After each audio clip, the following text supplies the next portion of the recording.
Hello नमस्कार साथियों, आप सभी का आपके अपने यूट्यूब चैनल प्रबल एग्रो स्टडी में बहुत बहुत स्वागत है। आज का जो वीडियो है वो प्रिंसिपल ऑफ ऑर्गेनिक फार्मिंग यानी जैविक खेती के मूल तत्व या जैविक खेती के मूल जो सिद्धांत हैं उसका आपका जो सब्जेक्ट है सिक्स्थ सेमेस्टर का बीएससी एग्रीकल्चर सिक्स्थ सेमेस्टर का एक सब्जेक्ट है। इसके हम प्रीवियस ईयर क्वेश्चन यानी पिछले साल का पेपर आपका देखने वाले हैं। तो वीडियो को पूरा ज़रूर देखना है क्योंकि काफ़ी क्वेश्चन आपके प्रीवियस ईयर से पूछे जाते हैं। तो लगभग 20-25 क्वेश्चन या 15 क्वेश्चन जितने भी बनते हैं तो काफ़ी महत्वपूर्ण हो जाता है। तो वीडियो को पूरा ज़रूर देखना है। मैं आपको एक्स्ट्रा पॉइंट्स भी बताता चलूँगा। और आपसे छोटी सी रिक्वेस्ट है, यदि आपने चैनल को अभी तक सब्सक्राइब नहीं किया है तो तुरंत सब्सक्राइब कर लें। पहला क्वेश्चन है, जैविक खेती का मुख्य उद्देश्य क्या है। तो जैविक खेती का मुख्य उद्देश्य क्या हो जाएगा, निम्न गुणवत्ता वाले खाद्य उत्पादन हो जाएगा ऑप्शन ए में। ऑप्शन बी, कृत्रिम प्रणाली के साथ काम करना, या ऑप्शन सी, मिट्टी की उर्वरता को बनाए रखना या और बढ़ाना, या मृदा प्रदूषण। तो देखिए हिंदी और इंग्लिश दोनों में क्वेश्चंस दिए गए हैं। इंग्लिश वाले इंग्लिश में पढ़ लेंगे। The main objective of organic farming क्या होगा, low quality of food production, या वर्क विथ आर्टिफिशियल सिस्टम, या maintain and increase soil fertility, या इंक्रीज पॉल्यूशन। तो इसका सही आंसर हो जाएगा आपका ऑप्शन सी हो जाएगा सही आंसर, मिट्टी की उर्वरता को बनाए रखना और बढ़ाना। तो मेंटेन सॉइल फर्टिलिटी, ठीक है, increase and maintain increase and soil fertility.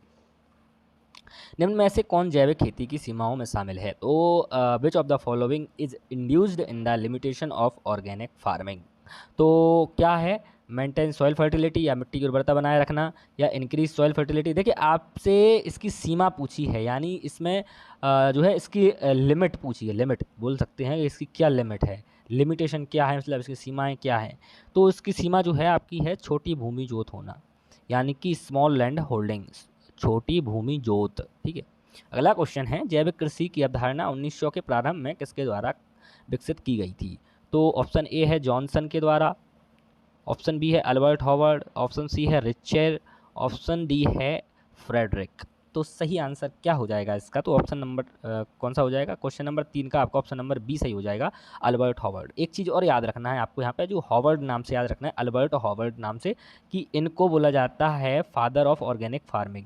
याद रखिएगा, देखो एक्स्ट्रा पॉइंट आपके लिए बहुत ज़रूरी है। फादर ऑफ ऑर्गेनिक फार्मिंग इनको बोला जाता है, ठीक है, याद रखिएगा। फादर ऑफ ऑर्गेनिक फार्मिंग किनको बोला जाता है, अल्बर्ट हॉवर्ड को। और फादर ऑफ नेचुरल फार्मिंग बोला जाता है फुकुओका को।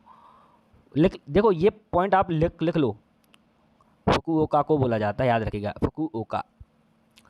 तो ये आपके क्या है, डायरेक्टली पूछे जाते हैं कुछ questions. Which state has been declared as organic state, यानी कौन सा राज्य है जो कि जैविक राज्य घोषित किया गया है।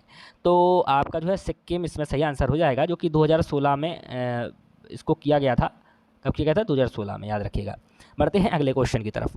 Organic agriculture should be based on living ecological system is principle of, यानी जैविक कृषि जीवित पारिस्थितिक तंत्र पर आधारित होनी चाहिए, ऐसा सिद्धांत है। तो काय का सिद्धांत है ये, organic agriculture should be based on living ecological system is principle of. तो ये किसका सिद्धांत है, तो ये स्वास्थ्य का है, या केयर का है, देखभाल का, फेयरनेस या निष्पक्षता का, या इकोलॉजी का। तो ये सिद्धांत आपका इकोलॉजी या पारिस्थितिकी का है, याद रखिएगा। अगला क्वेश्चन है हमारा, crop yield in organic farming when compare to conventional farming is. तो पारंपरिक खेती की तुलना में जैविक खेती की फसल की उपज होती है, तो पारंपरिक खेती से कम होती है, मतलब जैविक खेती में पारंपरिक खेती से कम होती है या ज़्यादा होती है, मोर देन कन्वेंशनल फार्मिंग, या बोथ आर इक्वल, या दोनों बराबर होते हैं, या नन ऑफ द अबव। तो इसका सही आंसर क्या हो जाएगा, तो इसका जो आपका सही आंसर हो जाएगा, इसका ऑप्शन नंबर ए हो जाएगा, पारंपरिक खेती से कम। ठीक है। देखिए उत्पादन जरूर कम होगा आपका, लेकिन आपकी जो क्वालिटी होगी वो इंक्रीज़ हो जाती है, इस बात का आपको ध्यान रखना है। क्वालिटी में इम्प्रूवमेंट देखा जाता है आपकी ऑर्गेनिक फार्मिंग में।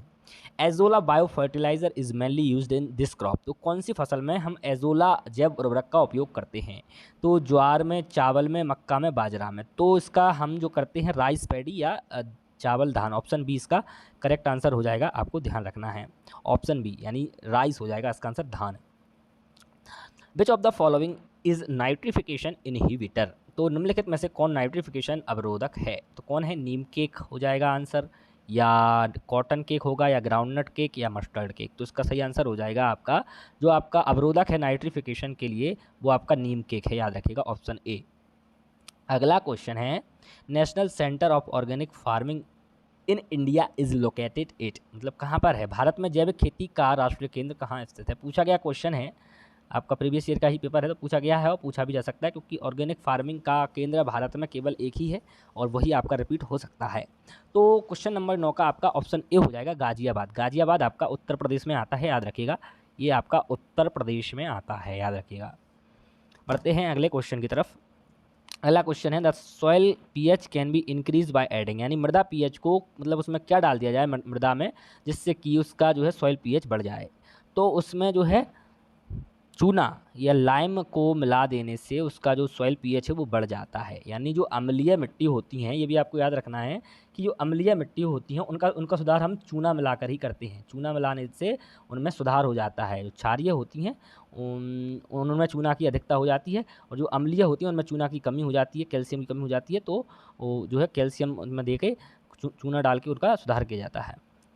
Which country represent the lowest percentage of area under organic farming out of the cultivated area, यानी कौन सा देश जैविक खेती के तहत खेती वाले क्षेत्र में से सबसे कम प्रतिशत क्षेत्र का प्रतिनिधित्व करता है। तो जैविक खेती, ये पूछा आपसे, ये गया है क्वेश्चन में, देखिए समझने का प्रयास कीजिए। ये पूछा गया है आपसे कि जैविक खेती का, जो आपकी जैविक खेती है या ऑर्गेनिक फार्मिंग है, उसका सबसे कम दिए गए, मतलब जो ऑप्शन दिए गए हैं इनमें से सबसे कम एरिया किस देश का है।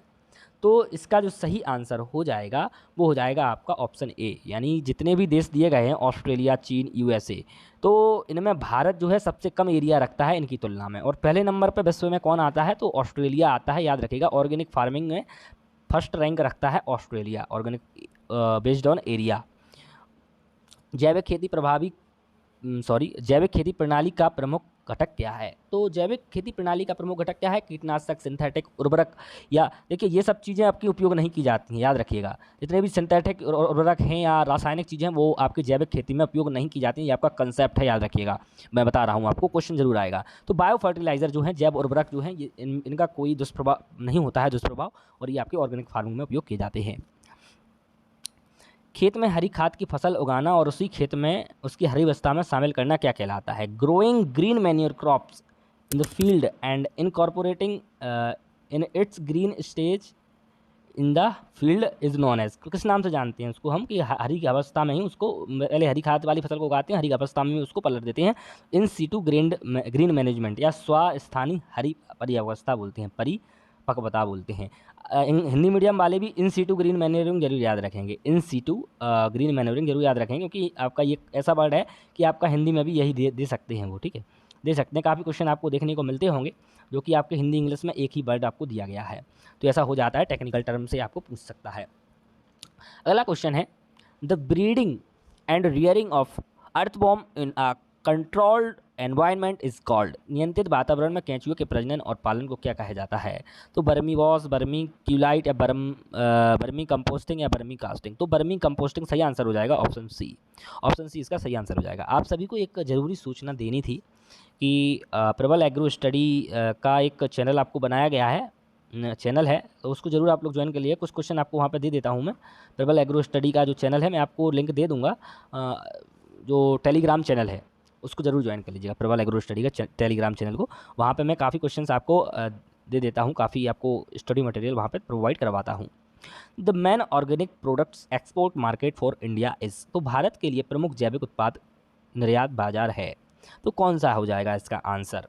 The main organic product export market for India is, तो क्या हो जाएगा इसका आंसर, तो इसका आंसर जो हो जाएगा ऑप्शन डी हो जाएगा, यूरोप। यूरोप जो है वो आपका क्या है, एक्सपोर्ट मार्केट का जो है मुख्य जैविक उत्पाद निर्यात का मुख्य बाजार क्या है, यूरोप है भारत के लिए। अगला क्वेश्चन है the main component of organic farming, यानी जैविक खेती का मुख्य घटक क्या है। Give back to the country, देश को वापस देना, या गिव बैक टू नेचर, प्रकृति को वापस दो, ठीक है, गिव बैक टू सॉइल, मिट्टी को वापस दे दो, या नन ऑफ द एबव, में से कोई नहीं। तो इसका जो सही आंसर हो जाएगा वो हो जाएगा आपका मिट्टी को वापस दे दो, option C, give back to the soil, ये आपका करेक्ट आंसर हो जाएगा। अब बढ़ते हैं हम अगले क्वेश्चन की तरफ। The key principle of organic farming are, जैविक खेती के प्रमुख सिद्धांत हैं, तो क्या है, मिक्स्ड फार्मिंग है, क्रॉप रोटेशन है, ऑर्गेनिक साइकिल है, या ऑल ऑफ द अबव है। तो क्या हो जाएगा इसका सही आंसर, तो इसका सही आंसर जैविक खेती के प्रमुख सिद्धांत क्या है, मिश्रित खेती, फसल रोटेशन, कार्बनिक चक्र, क्या हो जाएगा, ऑप्शन डी हो जाएगा, ऑल ऑफ द अबव। ये सब आपके क्या है, ऑर्गेनिक फार्मिंग के प्रिंसिपल में ही आते हैं, ये आपको याद रखना है। बढ़ते हैं अगले क्वेश्चन की तरफ। देखिए मिश्रित खेती बोले तो मिश्रित खेती से तात्पर्य क्या है कि खेती के यानी फसल के साथ साथ अन्य क्रियाएं जैसे कि पशुपालन भी करना, तो वो आपके मिश्रित पशुपालन, मधुमक्खी पालन, मछली पालन, जो भी होता है, जितनी भी क्रियाएं एग्रीकल्चर से रिलेटेड हैं फसल के साथ साथ करना, वो मिश्रित खेती में आता है। मिश्रित फसल वो होता है कि एक साथ कई फसलें उगाना। मिश्रित खेती और मिश्रित फसल में अंतर है, याद रखिएगा। क्वेश्चन नंबर 18वां है, the best way to identify the difference between organic and non organic food is. जैविक और अजैविक भोजन के बीच अंतर की पहचान करने का सबसे अच्छा तरीका कौन सा है? तो look for the organic level यानी जैविक स्तर की तलाश करना, बाय स्कीज टेस्ट यानी निचोड़ परीक्षण द्वारा, बाय प्राइस कीमत से, या नन ऑफ द एबव, इनमें से कोई नहीं। तो इसका सही आंसर हो जाएगा look for the organic level यानी जैविक स्तर की तलाश करना, यानी जो ऑर्गेनिक लेवल जो ऑर्गेनिक प्रोडक्ट होते हैं उन पर एक ऑर्गेनिक लेवल लगाया जाता है, तो उसको ज़रूर देखें, तो उससे आप पता कर सकते हैं। अगला क्वेश्चन है, which is the first state of India adopted organic farming very well. जैविक खेती को बहुत अच्छी तरह से अपनाने वाला भारत का पहला राज्य कौन सा है? तो कौन सा राज्य हो जाएगा? गुजरात, सिक्किम, उत्तराखंड, केरल। तो इसका सही आंसर देखिए, भारत का पहला राज्य जो घोषित राज्य है वो भी सिक्किम है, और जो आपका अच्छी तरह अपनाने वाला राज्य भी आपका सिक्किम ही हो जाएगा, याद रखिएगा, option number B. Which one of the green manure is used as bio fertiliser. जैव उर्वरक के रूप में हरी खाद का प्रयोग करते हैं। कौन सी हरी खाद का प्रयोग करते हैं? तो मक्का की हरी खाद, मेज, पैडी या धान की हरी खाद, या सेसबानिया की हरी खाद। तो इसका सही आंसर आपका ऑप्शन सी हो जाएगा, सेसबानिया। अब बढ़ते हैं अगले क्वेश्चन की तरफ। अगला क्वेश्चन है, सामान्यतः हरी खाद से फसल की उपज में वृद्धि होती है। तो सामान्यतः जो हरी खाद होती है उससे फसल में कितनी वृद्धि होती है? 10 से 15% होती है, या 20 से 25% होती है, 30 से 50%, या 70 से 80%। तो इसका जो सही आंसर हो जाएगा वो हो जाएगा आपका 21 का सही आंसर हो जाएगा आपका ऑप्शन नंबर सी, 30 से 50%, याद रखिएगा। बढ़ते हैं अगले क्वेश्चन की तरफ। Azolla is bio fertiliser increases the crop yield. Azolla जैव उर्वरक के रूप में फसल की उपज में वृद्धि करता है, तो कितनी करता है? 70%, या 60%, या 40 से 50, या 20%। तो कितनी करता है? ये आपकी करता है लगभग 20%, यानी ऑप्शन डी इसका करेक्ट आंसर हो जाएगा, लगभग 20% इसमें करता है। Which one of the farming practice is eco friendly. कौन सी कृषि पद्धति पर्यावरण के अनुकूल है? तो हाइड्रोपोनिक्स हो जाएगा इसका आंसर, ठीक है, ऑप्शन ए है, हाइड्रोपोनिक हो जाएगा, या कन्वेंशनल फार्मिंग हो जाएगा, पारंपरिक खेती, ऑर्गेनिक फार्मिंग, जैविक खेती, नन ऑफ द अबव, में से कोई नहीं। तो इसका सही आंसर जो हो जाएगा वो हो जाएगा आपका option number C, organic farming, जैविक खेती। The price of organic food is. जैविक खाद्य पदार्थों की कीमत होती है मोर देन कन्वेंशनल फार्मिंग, यानी पारंपरिक कृषि खाद्य से अधिक होती है, पारंपरिक कृषि खाद्य से कम होती है, समान होती है, उपरोक्त में से कोई नहीं। तो इसका सही आंसर जो हो जाएगा 24 का वो हो जाएगा आपका option A, more than conventional farming food, यानी पारंपरिक कृषि खाद्य से अधिक जैविक खाद्य पदार्थों की कीमत होती है, या प्राइस ऑफ ऑर्गेनिक फूड आपकी ज़्यादा होती है आपके पारंपरिक कृषि खाद्य से। The soil fertility is reduced due to. तो मिट्टी की उर्वरकता कम हो जाती है खराब जल निकासी के कारण, या उर्वरकों के असंतुलित उपयोग से, या ओवर वाटरिंग से, या नन ऑफ द अबव। तो इसका सही आंसर क्या हो जाएगा? तो इसका जो सही आंसर हो जाएगा वो हो जाएगा ऑप्शन बी, उर्वरकों का असंतुलित प्रयोग, यानी इम्बैलेंस्ड यूज ऑफ फर्टिलाइजर, यानी फर्टिलाइजर का कोई उन पर कोई नियंत्रण नहीं है, जैसे ही जितना मन चाहे उतना फर्टिलाइजर दे रहे हैं, तो उसको बोलते हैं हम असंतुलित उपयोग फर्टिलाइजर्स का। जैविक खेती के अंतर्गत कृषि क्षेत्र में से भारत केवल डॉट डॉट डॉट क्षेत्र प्रतिनिधित्व करता है। तो कितने प्रतिशत क्षेत्र जो है एरिया भारत प्रतिनिधित्व करता है, या कल्टिवेटेड एरिया है रिप्रेजेंट करता है? तो 0.03% भारत ओनली करता है अपने टोटल एरिया में से, कल्टिवेटेड एरिया में से 0.03, जो कि बहुत कम है। इसलिए हम काफ़ी देशों से पीछे हैं ऑर्गेनिक फार्मिंग में, तो काफ़ी हमें इनिशिएटिव लेना पड़ेगा, हमें नई पहल करनी होगी, क्योंकि और ऑर्गेनिक फार्मिंग काफ़ी आवश्यकता है आज की। After first year of application fresh organic matter has break down rate is as. तो पहले जो क्या है, प्रयोग के पहले वर्ष के बाद ताज़ा कार्बनिक पदार्थ टूटने की दर क्या है? तो क्या हो जाएगा इसका आंसर? तो इसका आंसर आपका हो जाएगा 27 का बी, 30 से 50%, याद रखिएगा। अगला क्वेश्चन है, केंचुआ का दैनिक खाद्य सामग्री अपने वजन के डॉट डॉट डॉट गुना होता है, अधिक होता है। तो कितने गुना होता है? तो ऑप्शन ए है 4 से 5 गुना होता है, 1 से 2 गुना, 8 से 9 गुना या 19 से 20 गुना। इसका जो सही आंसर हो जाएगा वो हो जाएगा आपका 4 से 5 गुना, ऑप्शन ए। बढ़ते हैं अगले क्वेश्चन की तरफ। अगला क्वेश्चन है, जैविक खेती के अंतर्गत सर्वाधिक क्षेत्रफल वाला देश कौन सा है? तो सर्वाधिक क्षेत्रफल वाला देश कौन सा है जैविक खेती के अंतर्गत? तो ऑस्ट्रेलिया है, इंग्लैंड है, भारत है या संयुक्त राज्य अमेरिका है? जैसा कि मैंने आपको बताया है तो ऑस्ट्रेलिया ही है आपका सबसे अधिक वाला, ठीक है। और जितने भी ऑप्शन दिए गए हैं इन ऑप्शन में सबसे कम भारत का ही है, सबसे ज़्यादा जो है किसका है? ऑस्ट्रेलिया का, याद रखिएगा। काफ़ी इंपॉर्टेंट क्वेश्चन है, पूछा जाएगा आपसे। NPOP स्टैंड्स फॉर, यानी NPOP का पूरा नाम क्या है? फुल फॉर्म आपसे पूछा गया है, तो याद रखिएगा national programme for organic production. क्या हो जाएगा? जैविक उत्पादन के लिए राष्ट्रीय कार्यक्रम, हिंदी में हो जाएगा, लेकिन इंग्लिश में जरूर सभी लोग याद रखेंगे, हिंदी मीडियम इंग्लिश मीडियम जितने भी हैं सब लोग, national programme for organic production, ठीक है। अगला क्वेश्चन है, is there any subsidy provided for organic farming in India? क्या भारत में जैविक खेती के लिए कोई सब्सिडी प्रदान की जाती है? जी बिल्कुल दी जाती है, ऑप्शन ए बिल्कुल करेक्ट आंसर हो जाएगा, दी जाती है, ए, ठीक है। 32वां क्वेश्चन है, which of the following is a synthetic mineral nutrient? तो सिंथेटिक बोले तो आपका सिंथेटिक खनिज पोषक तत्व कौन सा है? तो खाद, वर्मी कंपोस्ट, गोबर की खाद या उर्वरक? सिंथेटिक क्या होते हैं? सिंथेटिक वो होते हैं जिन्हें कि हम फैक्ट्रियों में बनाते हैं, ठीक है, वो चीज़ें सिंथेटिक होती हैं जिनको आर्टिफिशियल तरीके से कृत्रिम तरीके से बनाया जाता है, जैसे कि उर्वरक। ये सब चीज़ें प्राकृतिक होती हैं, जैसे खाद है, वर्मी कंपोस्ट है, गोबर की खाद है, तो ये प्राकृतिक चीज़ें होती हैं। जो सिंथेटिक होती है वो आपका उर्वरक या फर्टिलाइजर हो जाएगा। अगला क्वेश्चन है, which of the following processes reduced soil fertility? निम्नलिखित में से किस प्रक्रिया ने मिट्टी की उर्वरता को कम कर दिया है? तो कौन सी प्रक्रिया है? इंटेंसिव क्रॉपिंग सिस्टम, गहन फसल प्रणाली, इंटर क्रॉपिंग अंतर सस्यन, क्रॉप रोटेशन, फसल चक्र या कवर क्रॉप्स या फसलों को कवर करना?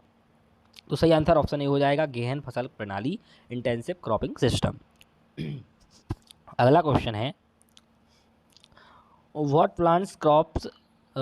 Plants crops contain nitrogen fixing bacteria? किन पौधों फसलों में नाइट्रोजन स्थिर करने वाले जीवाणु होते हैं? तो किन में होते हैं? कपास में होते हैं? जी बिल्कुल नहीं होते हैं, कपास में बिल्कुल नहीं होते हैं, नाइट्रोजन फिक्सिंग बैक्टीरिया नहीं होते हैं कपास में। धान में भी नहीं होते हैं, मक्का में भी नहीं होते हैं। तो ग्राम क्रॉप जो होते हैं जिनको हम लेग्यूम क्रॉप्स बोलते हैं, या दलहनी फसलें जो होती हैं, दलहनी फसलें मोस्टली, दलहनी फसलें लेग्यूम क्रॉप्स जिन्हें हम बोलते हैं, ठीक है, वो क्या है, उनको ग्राम क्रॉप बोलते हैं। लेग्यूम होती है ना जो लेग्यूम्स, तो जो लेग्यूम्स होती हैं उन्होंने ही क्या होता है, नाइट्रोजन स्थिर करने वाले जीवाणु जैसे कि राइजोबियम वगैरह पाए जाते हैं। Which of these is made by using chemical? तो इनमें से कौन सा रसायन के उपयोग करके बनाया गया है?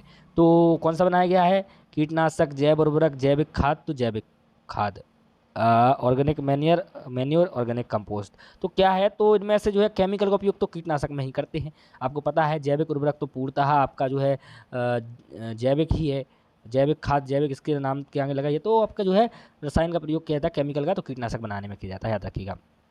जैविक प्रमाणीकरण के लिए अर्हता प्राप्त करने के लिए भूमि मिट्टी को कितने वर्षों तक बिना किसी निषिद्ध रसायन और अन्य पदार्थों का उपयोग के लिए माना जाता है? तो क्या पूछा गया है कि जैविक प्रमाणीकरण के लिए अर्हता प्राप्त करने के लिए भूमि मिट्टी में कितने वर्षों तक बिना किसी निषिद्ध रसायन और पदार्थों का उपयोग किए माना जाता है? तो कितने सालों तक हमें जो है जैविक का सर्टिफिकेशन में टाइम लगता है कि हमें उतने सालों तक किसी भी प्रकार का रसायन का प्रयोग नहीं करना है, किसी भी पेस्टिसाइड इंसेक्टिसाइड का हमें प्रयोग नहीं करना है। तो क्या हो जाएगा आंसर? तो इसका आंसर हो जाएगा 36 का जो सही आंसर हो जाएगा ऑप्शन सी हो जाएगा, बोले तो 3 साल, 3 ईयर्स। अगला क्वेश्चन है, how weeds are controlled in organic farming या कल्टीवेशन? तो क्या हो जाएगा? वुड चिप्स मल्च हो जाएगा, लकड़ी की चिप्स, गीली घास, या ऑप्शन बी पेस्टिसाइड्स हो जाएगा, या शाकनाशी हो जाएगा, या ऑल ऑफ द अबव हो जाएगा। तो ऑर्गेनिक फार्मिंग में जो है बीड्स का कंट्रोल कैसे करते हैं, ठीक है, तो इसमें जो है हम लकड़ी की चिप्स, गीली घास का उपयोग करते हैं, ऑप्शन ए इसका करेक्ट आंसर हो जाएगा। अगले क्वेश्चन में बढ़ते हैं, जैविक किसान कैसे मिट्टी को समृद्ध करते हैं? तो जैविक किसान जो होते हैं, how do organic farmers enrich the soil? तो कैसे करते हैं? तो याद रखिएगा, तो जैविक किसान जो करते हैं उर्वरक के द्वारा करते हैं, ऑप्शन ए इसका करेक्ट आंसर हो जाएगा। 38 का क्या हो जाएगा? Option A. अगला क्वेश्चन है, जैविक खेती आंदोलन किस वर्ष शुरू हुआ? तो किस वर्ष शुरू हुआ है जैविक खेती आंदोलन? आपके सामने 4 ऑप्शन दिए गए हैं। सन 2000 में हुआ, या आपका 1980 में हुआ, या 1960 में हुआ, या 1930 में हुआ। तो कब हो जाएगा इसका सही आंसर? तो इसका सही आंसर जो है वो आपका वैसे तो 1940 में हुआ था, लेकिन अकॉर्डिंग टू ऑप्शन, मैं आपको बता रहा हूँ 1940 में हुआ था, जो आपका ऑर्गेनिक फार्मिंग मूवमेंट स्टार्ट हुआ था वो 1940 में हुआ था, लेकिन अकॉर्डिंग टू ऑप्शन हम यहाँ पे 1930 लगाएंगे, ऑप्शन डी। ठीक है, क्योंकि बाद का तो लगा नहीं सकते हैं, 1960 है, लेकिन 1930 इसका हम लगा सकते हैं। Which is the important and benefits of organic farming, यानी जैविक खेती के महत्व और लाभ क्या हैं? तो क्या हो जाएंगे? नो केमिकल यूज्ड, कोई रसायन इस्तेमाल नहीं किया गया, पर्यावरण के अनुकूल, एनवायरमेंटल फ्रेंडली, या इंक्रीज द सॉइल हेल्थ, मिट्टी के स्वास्थ्य में वृद्धि, या ऑल ऑफ द अबव, उपरोक्त सभी। तो इसका सही आंसर हो जाएगा इम्पोर्टेंस ऑफ ऑर्गेनिक फार्मिंग क्या है, जैविक खेती के महत्व क्या है, तो 40 में का जो सही आंसर हो जाएगा ऑप्शन डी, यानी उपरोक्त सभी हो जाएगा। अगला क्वेश्चन है, which country has more organic farming practices, यानी किस देश में जैविक खेती के तरीके अधिक हैं? तो देखिए, ऑस्ट्रेलिया में है, भारत में है, संयुक्त राज्य अमेरिका में है, या यूके में है। तो इसका जो सही आंसर हो जाएगा वो हो जाएगा आपका ऑप्शन ए।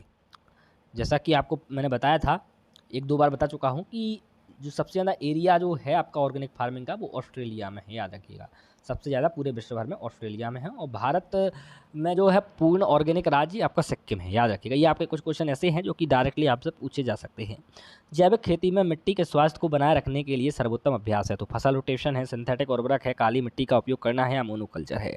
तो इसके लिए जो सही आंसर हो जाएगा कि सॉइल हेल्थ को बनाने के लिए जैविक खेती में, तो क्या हो जाएगा इसका सही आंसर? तो इसका सही आंसर हो जाएगा ऑप्शन ए, क्रॉप रोटेशन। फसल चक्र बोलते हैं रोटेशन है। देखो यहाँ पर, देखो आपका ये प्रीवियस ईयर पेपर है, यहाँ पर रोटेशन दे दिया है। अगर आपने फसल चक्र पढ़ा है और रोटेशन आपको समझ नहीं आ रहा है तो आप यहाँ पे फंस सकते हैं। आपने रोटेशन नहीं पढ़ा है, तो आपने तो फसल चक्र पढ़ा है, तो ये कुछ टर्म आपको इंग्लिश में भी पता होना चाहिए। अब बढ़ते हैं अगले क्वेश्चन की तरफ। Which of these is not allowed organic cultivation, तो किसकी जैविक खेती में अनुमति नहीं है? तो सीवेज सिलज की नहीं है, या क्रॉप रोटेशन की नहीं है, या कवर क्रॉप की नहीं है, या बफर जोन की नहीं है। तो इसका सही आंसर आपका सीवेज सिलज हो जाएगा, ऑप्शन ए। सीवेज सिलज की जो है जैविक खेती में अनुमति नहीं है, अलाउ नहीं है। Which is the main source of water for organic cultivation in India, Bharat में जैविक खेती के लिए पानी का मुख्य स्रोत कौन सा है? तो कुएं और बोरवेल आपका सही आंसर हो जाएगा, ऑप्शन डी। अगले क्वेश्चन पर बढ़ते हैं। वर्मी कंपोस्ट किसके द्वारा तैयार किया जाता है? तो किसके द्वारा तैयार किया जाता है? पशु, कीड़े, बैक्टीरिया, या कवक? तो देखिए, अर्थवॉर्म के द्वारा किया जाता है, अर्थवॉर्म। इंग्लिश में देखेंगे तो यहाँ मिलेगा हमें वर्म, वर्म कहाँ है? ये है ऑप्शन बी, तो ऑप्शन बी ही इसमें लगाएंगे। तो ये कुछ क्वेश्चन जो है आप हिंदी इंग्लिश में जरूर पढ़ा कीजिए, तो आपके जो है अगर 2-4 क्वेश्चन भी बन रहे हैं इंग्लिश हिंदी को पढ़ने से तो काफ़ी आपकी हेल्प हो जाएगी उससे। तो इसका आंसर बॉर्म हो जाएगा। तो वर्मी कंपोस्ट बनता है अर्थ बॉर्म से, उस हिसाब से हमने यहाँ पे बॉर्म को चुना है, कीड़े। Is a system which avoids use of synthetic inputs like fertiliser, pesticides and hormones. तो एक प्रणाली है जो उर्वरकों, कीटनाशकों, हार्मोन्स जैसे सिंथेटिक सामग्री के उपयोग से बनती है। देखिए यहाँ पे अवॉइड लिखा है, देखो इसलिए इंग्लिश में पढ़ना चाहिए। अवॉइड मतलब होता है कि इसका बचाव करते हैं, या इस चीज़ को होने से रोकते हैं, इस चीज़ का यहाँ पे फसल को बचाते हैं या अवॉइड करते हैं, इन चीज़ों को छोड़ देते हैं, इन चीज़ों को, फर्टिलाइजर, पेस्टिसाइड या हार्मोन्स। देखिए हिंदी में गलत दिया है आपका कि एक प्रणाली है जो उर्वरकों, कीटनाशकों और हार्मोन जैसे सिंथेटिक सामग्री का उपयोग से बनती है, देखिए यहाँ पे आपका अर्थ अलग हो रहा है, तो यहाँ बच्चे कंफ्यूज हो सकते हैं स्टूडेंट्स। तो आपका इसमें लेकिन सही जो आंसर हो जाएगा, सही आंसर तो आपका हो जाएगा ऑप्शन बी, ऑर्गेनिक फार्मिंग। ठीक है, लेकिन यहाँ पर जो पूछा गया है इससे आपके बच्चे कन्फ्यूज होकर अकार्बनिक भी लगा सकते हैं, अकार्बनिक खेती भी लगा सकते हैं, लेकिन आंसर आपका जैविक खेती है। क्योंकि यहाँ पे आपका स्पष्ट नहीं हो रहा है तो इंग्लिश में एक बार जरूर पढ़ा कीजिए आप क्वेश्चंस को, अगर समझ में आपको आ रहा है तो। जैविक खेती किस पर आधारित है?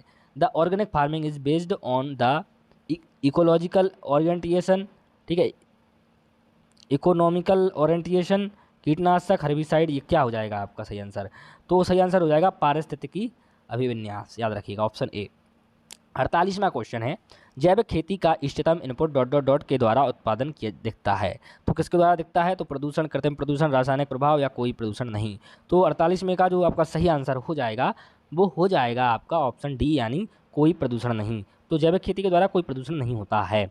Which of the following statement is true about organic farming? तो ऑर्गेनिक फार्मिंग के संदर्भ में कौन सा इनमें से कौन सा कथन सत्य है?